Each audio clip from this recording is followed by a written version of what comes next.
സിന്ദൂരം. രചന Jasmine. അവതരണം സാലിം കരുളായി. അവരുടെ മനസ്സിലുള്ളത് അവർ അങ്ങനെ തന്നെ പറഞ്ഞു നിർത്തി. അജു ഒന്നും മിണ്ടാതെ ജിത്തുവിനെ തിരിഞ്ഞു നോക്കി. പോട്ടി ഒക്കെ കേട്ട് ഒരു സങ്കടമില്ലാതെ ഇരിക്കുവാണ്. ഇത് എന്തായാലും നടക്കുമെന്ന് അവൻ നല്ല പ്രതീക്ഷയുണ്ട്. പിന്നെ എന്തിനാണ് എക്സ്പ്രഷൻ ഇട്ട് മരിക്കുന്നത്? അതുകൊണ്ട് അവിടെ ഫുള്ള് ഹാപ്പിയാണ്. അജു ഒന്ന് പല്ല് കടിച്ചു. മറ്റുള്ളവരെ കാണിക്കാനെങ്കിലും ഒന്ന് സങ്കടം അഭിനയിച്ചൂടെ തെടിക്ക്. അതെങ്ങനെ പോകാൻ മാത്രമല്ല അറിയുള്ളൂ. അജു നോക്കുന്നത് കണ്ടതും ജിത്ത് പിരികം പൊക്കി. അജു കണ്ണുകൾ കൊണ്ടുവന്ന് സംസാരിക്കണമെന്ന് പറഞ്ഞതും ജിത്ത് ചേറിയെന്ന് എഴുന്നേറ്റു. അപ്പോഴേക്കും ജാന് കരഞ്ഞു തുടങ്ങിയിരുന്നു. അമ്മ സമ്മതിക്കാതെ ഒരിക്കലും ഈ ബന്ധം മുന്നോട്ട് പോകില്ലെന്ന് അവൾക്കറിയാവുന്ന കാര്യമാണ്. ജിത്ത് പെട്ടെന്ന് അജുവിൻ്റെ മുന്നിൽ കയറി നിന്ന ശേഷം അമ്മയുടെ മുന്നിൽ മുട്ടുകുത്തിയിരുന്നു. അജു അതിലും വലുത് പ്രതീക്ഷിച്ചത് കൊണ്ട് വലിയ ഞെട്ടലൊന്നും ഉണ്ടായില്ല. അവൻ മാറിക്കൊടുത്തു. ഇനി അവൻ പറഞ്ഞു മനസ്സിലാക്കട്ടെ. എത്രയായാലും അജു സംസാരിക്കുന്നതിന് പരിധിയുണ്ട്. എന്നാൽ ജിത്തുവാണ് ആ സ്ഥാനത്ത് സംസാരിക്കുന്നത് എന്നുണ്ടെങ്കിൽ ഒന്നുകൂടി ഉറപ്പ് കിട്ടും. മകളെ കെട്ടാൻ പോകുന്നത് അവനാണല്ലോ എന്നുള്ള ഉറപ്പ്. അപ്പോൾ പറഞ്ഞ് സമ്മതിപ്പിക്കേണ്ടതും അവൻ തന്നെയാണ്. സമ്മതമല്ലെന്ന് മാത്രം പറയരുത്. അമ്മ സമ്മതിച്ചില്ലെങ്കിൽ ഞാൻ ഒരിക്കലും എൻ്റെ കൂടെ വരില്ല. ആര് സമ്മതിച്ചില്ലെങ്കിലും അമ്മ സമ്മതിക്കുന്ന പ്രതീക്ഷയിലാണ് ഞങ്ങൾ ഇങ്ങോട്ട് വന്നത്. ഞങ്ങളെ പിരിക്കരുത്. സ്നേഹിച്ചു പോയി. സ്വത്തോ സമ്പത്തോ ഒന്നുമില്ലെന്ന് അറിഞ്ഞുകൊണ്ട് തന്നെയാണ് ഞാൻ ജാനുവിനെ സ്നേഹിച്ചത്. അതിന് എന്നും അങ്ങനെ തന്നെയായിരിക്കും. അമ്മയുടെ മകളെ എനിക്ക് തരില്ലെന്ന് പറയരുത്. ഞാൻ പൊന്നുപോലെ നോക്കിക്കോളാം. അവരുടെ കൈ പിടിച്ച് അവൻ്റെ കൈക്കുള്ളിൽ വെച്ച് പറഞ്ഞു നിർത്തുമ്പോൾ ആ അമ്മയുടെയും അവൻ്റെയും കണ്ണുകൾ ഒരുപോലെ നിറഞ്ഞിരുന്നു. അമ്മയുടെ മകൾ ഞങ്ങളുടെ വീട്ടിൽ താഴ്ന്നു പോകുന്ന പേടി വേണ്ട. ഞങ്ങളുടെ കുടുംബത്തിൻ്റെ പേരിന് ഒരിക്കലും കോട്ടം തട്ടാത്ത രീതിയിൽ തന്നെ ഞാൻ ഈ ബന്ധം നടത്തും. ജാനുവിൻ്റെ സഹോദരൻ്റെ സ്ഥാനത്ത് നിന്ന് ഈ വിവാഹം ഞാൻ നടത്തും.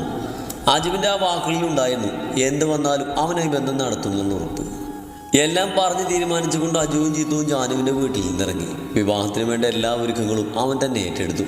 ജാനുവിൻ്റെ അമ്മ അതിന് മുടക്കം പറഞ്ഞുവെങ്കിലും അജുവും ജിത്തുവും കൂടെ അവരെല്ലാം പറഞ്ഞ് മനസ്സിലാക്കിപ്പിച്ച് സമ്മതിപ്പിച്ചു. സൂര്യമംഗലത്ത് നിന്നും ആരെങ്കിലും വന്നാൽ അവരോട് സംസാരിക്കേണ്ടതും പറയേണ്ടതുമൊക്കെ പറഞ്ഞ് പഠിപ്പിച്ച ശേഷമാണ് അവരവിടുന്ന് ഇറങ്ങിയത്. ദിവസങ്ങൾ അങ്ങനെ കടന്നുപോയി. അജു നാട്ടിലെ ബിസിനസ് ഏറ്റെടുത്തു. അതിൻ്റെ കാരണം എന്താണെന്ന് അവൻ ആരോടും പറഞ്ഞില്ല, ജിത്തുവിനോട് പോലും. ആദ്യം ജിത്തുവിൻ്റെ കൂടെ മാത്രം പോയിരുന്ന അജു പിന്നെ നന്ദിതയെ കാണാൻ ഒറ്റയ്ക്ക് പോയി തുടങ്ങി. ഓഫീസിലെ എത്ര തിരക്കിനിടയിലും അവളെ ഒരു നോക്ക് കാണാൻ അവൻ ഓടിപ്പോകും. അവളോടുള്ള ഇഷ്ടമൊന്നും അവൻ പറഞ്ഞില്ല. ആദ്യം ജിത്തുവിൻ്റെ പ്രശ്നങ്ങളൊന്ന് കരക്കടുപ്പിച്ച ശേഷം മതി അവൻ്റെ കാര്യങ്ങൾ തീരുമാനിക്കുന്നതെന്ന് അവൻ ഉറപ്പിച്ചു.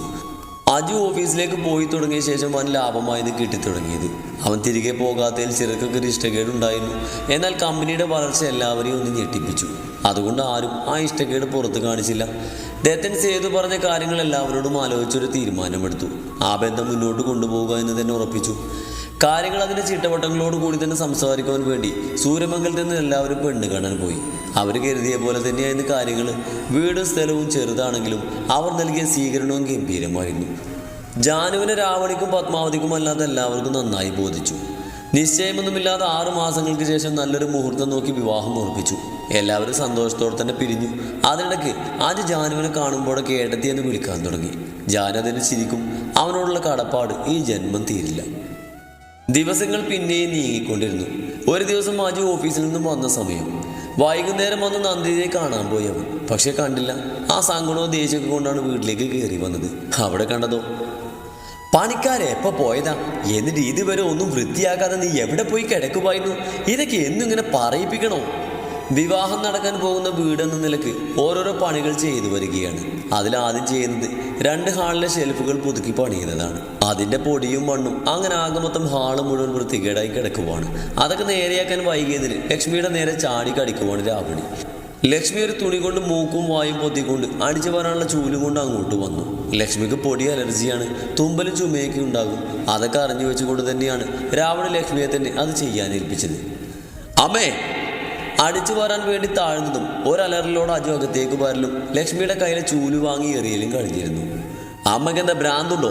ഈ പൊടി കിടന്ന് നിരങ്ങിയിട്ട് വേണം വയ്യാതെ ആവാൻ. ഇതൊക്കെ വേറെ ആരെങ്കിലും ചെയ്യട്ടെ. അതും പറഞ്ഞുകൊണ്ട് ലക്ഷ്മിയെ അവനൊന്ന് നോക്കി പേടിപ്പിച്ചു. പിന്നെ കത്തുന്ന കണ്ണുകളോട് അവൻ രാവണിയെ നോക്കി. രാവണി നിന്ന നിലപ്പിൽ തന്നെ നിൽക്കുവാണ്. എങ്ങോട്ട് പോകണമെന്ന് അറിയാതെ നിന്നുപോയി. അജു ഒരിക്കലും ഈ സമയം കയറി വരുമെന്ന് കരുതിയില്ല. അവനൊന്നുകൂടെ വൈകിട്ടാണ് വരാറുള്ളത്. ഇന്ന് കുറച്ച് നേരത്തെ വന്നു. കഷ്ടകാലം. ഓ പിന്നെ ഈ കുറച്ച് പൊടി നേരെയൊക്കെയെന്ന് കരുതി നിന്റെ തള്ള ചത്തൊന്നും പോകത്തില്ല. ലക്ഷ്മി വേഗത്തൊക്കെ വൃത്തിയാക്കാൻ നോക്ക്. അജുവിനെ ഒന്ന് നോക്കിക്കൊണ്ട് ലക്ഷ്മിയോട് പറഞ്ഞുകൊണ്ട് അവർ മുന്നോട്ട് കാല് വെച്ചതും അജ് അവർക്ക് അടുത്തേക്ക് പാഞ്ഞു വന്ന് കഴുത്തിന് പിടിച്ചു. ഇനി നിങ്ങളുടെ നാവ് കൊണ്ട് എൻ്റെ അമ്മയെ എന്തെങ്കിലും പറഞ്ഞാൽ ഈ പിടിച്ചിരിക്കുന്ന കൈ ഞാനെന്ന് അമർത്തും. അവിടെ തീരും നിങ്ങളുടെ ഈ അഹങ്കാരം എല്ലാം. കാണണോ? ഹ, വിടമ്മേ. രാവണിയുടെ തുറച്ചു നിൽക്കുന്ന കണ്ണുകളിലേക്ക് നോക്കിക്കൊണ്ട് അവൻ അലറുമ്പോൾ ലക്ഷ്മി അവനെ പിടിച്ചു മാറ്റാൻ നോക്കി. ലക്ഷ്മിയെ നോക്കി പറഞ്ഞുകൊണ്ട് അവനൊന്ന് കുതറി. അല്ലെങ്കിലും ആ ഉരുക്ക് പോലുള്ള ശരീരമുണ്ടോ ലക്ഷ്മി പിടിച്ചാൽ നിൽക്കുന്നു. അവർ കരഞ്ഞുകൊണ്ട് അവൻ്റെ കൈക്ക് പിടിച്ച് മാറ്റിക്കൊണ്ടിരുന്നു. ഇന്നും ഇന്നലെയല്ല, എനിക്കറിവ് വെച്ച പ്രായം തൊട്ട് ഞാൻ കാണാൻ തുടങ്ങിയതാ നിങ്ങൾക്ക് എൻ്റെ അമ്മയോടുള്ള ഈ തറ സ്വഭാവം. എൻ്റെ അമ്മ ഒരു അനാഥയായതുകൊണ്ടാണോ നിങ്ങളൊക്കെ എന്ത് ചെയ്താലും എൻ്റെ അമ്മയ്ക്ക് വേണ്ടി സംസാരിക്കാൻ ഒരു പട്ടി വരില്ലെന്ന ധൈര്യമാണോ നിങ്ങൾക്ക്? ആണോ എന്ന് അത്രയും പറഞ്ഞുകൊണ്ട് അവരുടെ കഴുത്തിൽ പിടിച്ച പിടി അവൻ അയച്ചു. ശേഷം അവരെ ഒന്ന് ദേഷ്യത്തിൽ നോക്കി. അപ്പോഴേക്കും ഹാളിൽ നിന്ന് ശബ്ദം കേട്ട് എല്ലാവരും അങ്ങോട്ടേക്ക് വന്നിരുന്നു. നീ ആരാന്നാണ് നിന്റെ വിചാരം? അമ്മയുടെ കഴുത്തിന് പിടിക്കാൻ നീ ആയോ? പത്മാവതി അവൻ്റെ നേരെ വന്നതും അവൻ അവരുടെ കഴുത്തിന് പിടിച്ച് പിന്നിലേക്ക് തള്ളി. ദേ, അവിടെ നിന്നോണം. നിങ്ങളുടെ പുഴുത്ത നാവ് കൊണ്ട് എൻ്റെ നേരെ എങ്ങാനും വന്നാലുണ്ടല്ലോ മുന്നും മുന്നും നോക്കാതെ അരിയും ഞാൻ. അവൻ്റെ അന്നത്തെ ഭാവവും സംസാരവും എല്ലാവരെയും ഒന്ന് ഭയപ്പെടുത്തി. വല്ലാത്തൊരു തരം അസുരഭാവം. എല്ലാവരോടും കൂടെ ഞാൻ പറയാം, പ്രത്യേകിച്ച് നിങ്ങളോട്. നിങ്ങൾ വാദം പിടിച്ച് തകർന്ന് കിടക്കുമെന്നല്ലോ നിങ്ങൾക്ക് ബാക്കിയുള്ളവർ അടിമപ്പണി ചെയ്യാൻ. ഇനി നിങ്ങളങ്ങനെ വയ്യാതെ കട്ടിലിൽ കിടക്കുവാണെങ്കിൽ പോലും ഒരു തുള്ളി വെള്ളം പോലും എൻ്റെ അമ്മയുടെ കൈ കൊണ്ട് ഞാൻ തരികില്ല. സമ്മതിക്കില്ല, ഞാൻ സമ്മതിക്കില്ല. അവൻ്റേത് ഉറച്ച വാക്കുകളായിരുന്നു, ഒരിക്കലും മാറ്റാത്ത വാക്കുകൾ. ഇനി ഈ വീട്ടിൽ എൻ്റെ അമ്മ മാത്രമല്ല സേതുമ്മയും ഒരു മുട്ടുസൂചി പോലും എടുക്കില്ല. അവനവർക്ക് വേണ്ട കാര്യങ്ങൾ അവനവർ തന്നെ ചെയ്തോണം. നിങ്ങൾക്ക് വല്ല ആവശ്യം വന്നാൽ നിങ്ങളുടെ ഇടവും വലവും നിൽക്കുന്നവരോട് പറഞ്ഞാൽ മതി, അല്ലാതെ ആരോടെങ്കിലും പറഞ്ഞാ. രാവണിയെയും അവരുടെ ഇടവും വലവും ഇരിക്കുന്ന പാർവതിയെയും പത്മാവതിയെയും നോക്കി അവൻ പറഞ്ഞു നിർത്തുമ്പോൾ 3 പേരും അവനെ ദേഷ്യത്തോടെ നോക്കി. അത്രയും പറഞ്ഞുകൊണ്ട് അജവന്റെ സംസാരം നിർത്തി. നന്ദവന്റെ മുഖത്തേക്ക് തന്നെ നോക്കിയിരിക്കുമായിരുന്നു. ആ സമയം മുഴുവനും കണ്ണിമ പോലും ചിമ്മാതെ അജവന് ഓർമ്മ വരുമ്പോൾ വാക്കാൽ പോലും നോക്കാൽ പോലും അവനെ അവഗണിക്കാത്തൊരു ഉത്തരം നന്ദവന് കിട്ടി. പ്രണയമായിരുന്നു അർജുൻ പ്രതാപിന് നന്ദിയോട്. അവൾ പഠിക്കുന്ന കാലം തൊട്ട് വർഷങ്ങൾ പഴക്കമുള്ള പ്രണയം. നന്ദു അജുവിനെ നോക്കി. പഴയ ഓർമ്മകളുടെ കൂട്ടഴുക്കിലായിരുന്നു അവൻ. കണ്ണുകൾ നിറഞ്ഞൊഴുക്കുന്നു. നന്ദവൻ്റെ അടുത്തേക്ക് ചേർന്നിരുന്നു. ഒരു പൊട്ടിക്കരച്ചിലോട് അജുവളുടെ മാറിലേക്ക് വീണു. അവനെ വരിഞ്ഞു മുറുക്കിക്കൊണ്ട് നന്ദുവും. കുറച്ചധികം സമയം രണ്ടുപേരും അങ്ങനെ തന്നെ ഇരുന്നു. അജുവിൻ്റെ കണ്ണുകളിൽ നിന്നും ഒഴുകിയിറങ്ങുന്ന കണ്ണുനീർ അവളുടെ സാരിയെയും ജാക്കറ്റിനെയും നനച്ചുകൊണ്ട് താഴേക്കിറങ്ങി. അവൻ്റെ ഉള്ളിലെ കനലൊന്ന് അടങ്ങിയതും അജു മുഖം ഉയർത്തി നന്ദുവിൻ്റെ മുഖത്തേക്ക് നോക്കി. അവൻ്റെ ചുവന്ന് കലങ്ങിയ കണ്ണുകളിലേക്ക് നോക്കിക്കൊണ്ട് അവൾ അവന് നേരെ താഴ്ന്നു വന്നു. അജുവിൻ്റെ 2 കണ്ണുകളിലും മാറി മാറി അവൾ ചുംബിച്ചു. അവളുടെ മുഖം അവൻ്റെ മുഖത്തിന് നേരെ അവൾ ചേർത്ത് വെച്ചു. ചുവന്ന് കലങ്ങിയ അവൻ്റെ കണ്ണുകൾക്കൊപ്പം അവളുടെ പീലി നിറഞ്ഞ് വിടർന്ന കണ്ണുകളും വന്നു നിന്നു. നന്ദവളുടെ മൂക്കൊന്ന് വളച്ചുകൊണ്ട് അവളുടെ മുഖം അവനോട് ചേർത്ത് വെച്ചു. 2 പേരുടെയും കൺപീലികളിൽ തമ്മിലുള്ള ചുംബനം. അവൻ്റെ കണ്ണുനീരിനെ അവൾ ഏറ്റുവാങ്ങുന്നത് പോലെയുള്ള ചുംബനം.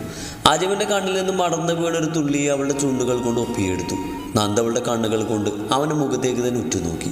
അവൻ്റെ കണ്ണുകൾ അവളിൽ നിന്നും മാറാതെ അവളെ തന്നെ വലയം ചെയ്യുമായിരുന്നു. അജു അവളവനെ നെഞ്ചിലേക്ക് ചേർത്ത് പിടിച്ചു. ഇനിയും പറയാനുണ്ട്, എല്ലാം പറയണം, എല്ലാം നീ കേൾക്കണമെന്ന പോലെ അവളെ അവനിലേക്ക് അണച്ചു പിടിച്ചു. ഞാനും മുത്തശ്ശിയും തമ്മിലുള്ള ആ വഴക്ക് കേട്ടുകൊണ്ടാണ് അച്ഛൻ വന്നത്.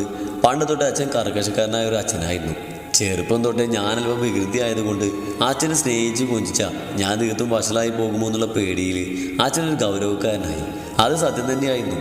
ആരെയും പേടിയില്ലാത്ത, ആര് പറഞ്ഞാലും കേൾക്കാത്ത, അനുസരിക്കാത്ത ഞാൻ അച്ഛൻ്റെ നിറം കാണുമ്പോൾ നല്ല കുട്ടിയാകും.